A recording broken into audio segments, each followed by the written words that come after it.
Hey everyone, welcome back for another deep dive. This time we're tackling Team USA's performance at this year's Veteran Fencing World Championships, or Vet Worlds, as you'll soon be calling them, like a seasoned fan. Get ready for a wild ride, because we're not just talking medals, we're talking record-breaking numbers and some seriously clutch performances. I'm already hyped up just thinking about it, especially that final day of competition. Okay, imagine this.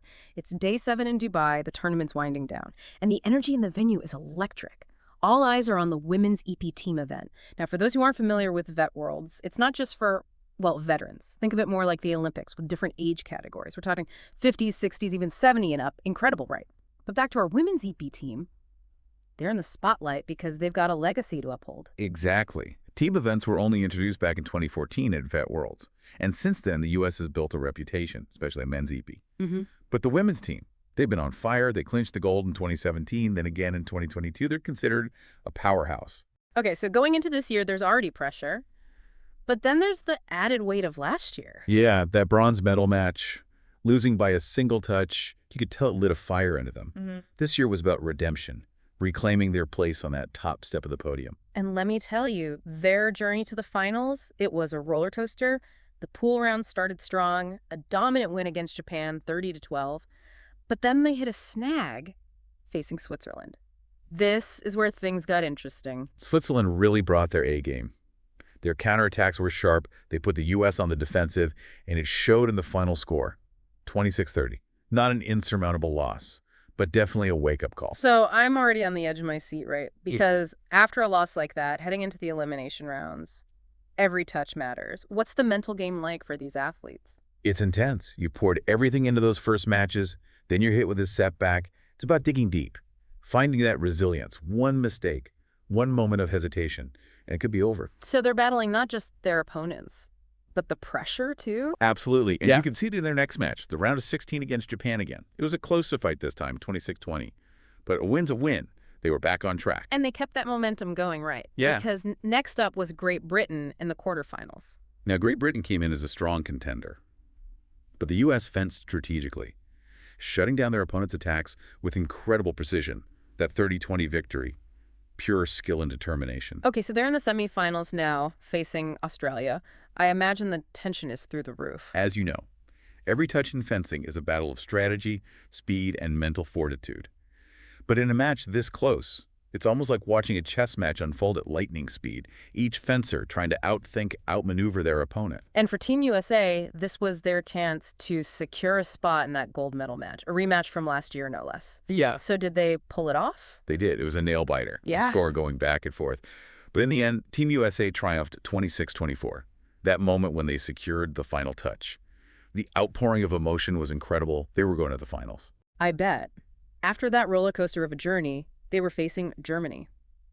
The reigning champs, the same team that snatched the gold from them last year. Talk about a storybook rematch. It was electric. The crowd was on the edge of their seats. The fencers completely in the zone. Germany fenced with incredible consistency. But you could see the heart, the passion in every move from Team USA. So what was the final score? Did they get their revenge? Germany took the gold again, 30-22. But let's be clear, this silver medal is a monumental achievement. I can only imagine how much it meant after last year's close call. It's a testament to their resilience, their ability to come back stronger after a setback. Yeah. And if we connect this to the bigger picture, this silver medal goes beyond just this one tournament. What do you mean? Team USA didn't just win silver. They shattered their own record for the most medals won by any country at a single Vet Worlds. Wait, really? How many medals are we talking? A staggering 26 medals. They surpassed their previous record of 24 from last year. Think about it, more medals than any other country ever at a Vet Worlds. That's incredible. What a legacy to build. Okay, so we've talked about the team's overall performance, but I want to give a shout out to the incredible women who brought home that silver in the Vet Women's EP team event. Absolutely. These athletes deserve all the recognition. Yeah. First up, we have Ann Totemeyer representing Northern Colorado Fencers and the Denver Fencing Center, and Toby Tolley fencing for the Phoenix Center and Rogue Fencing Academy. They were competing in the Vet 50 category. Can you imagine competing at that level in your 50s? Inspiring, right? Next, we have Valerie Asher from DC Fencers Club and Lydia Fabry, who represents Avant-Garde Fencers Club and Fortune Fencing. They brought their A game to the Vet 60 category. And last but certainly not least, representing the Vet 70 category, we have Liz Kokab from Plymouth Ann Arbor Fencing Academy and Charlotta Bowie from the Modern Duelists Fencing Academy, Legends. And while we're celebrating, let's not forget the men's EPE team. They fought valiantly, reaching the quarterfinals before facing a tough loss to, you guessed it, Germany.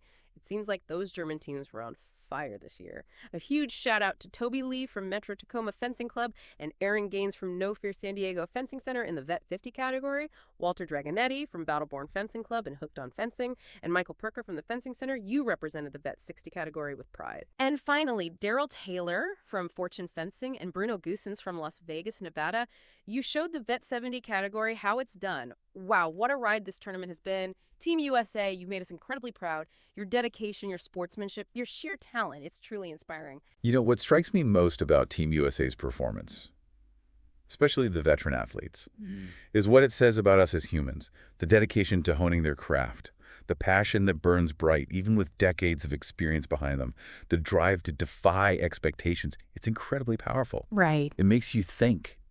What's possible if we bring that same level of commitment and zeal to every aspect of our lives? Yeah, wow. It really makes you think, to be good at something, but to compete at that level. It's remarkable. With decades of experience under your belt, it makes you think about dedication, passion, and pushing boundaries, no matter your age. It's a powerful statement. And to achieve what Team USA did, that record-breaking medal haul, it speaks volumes about the growth of fencing, especially among veteran athletes.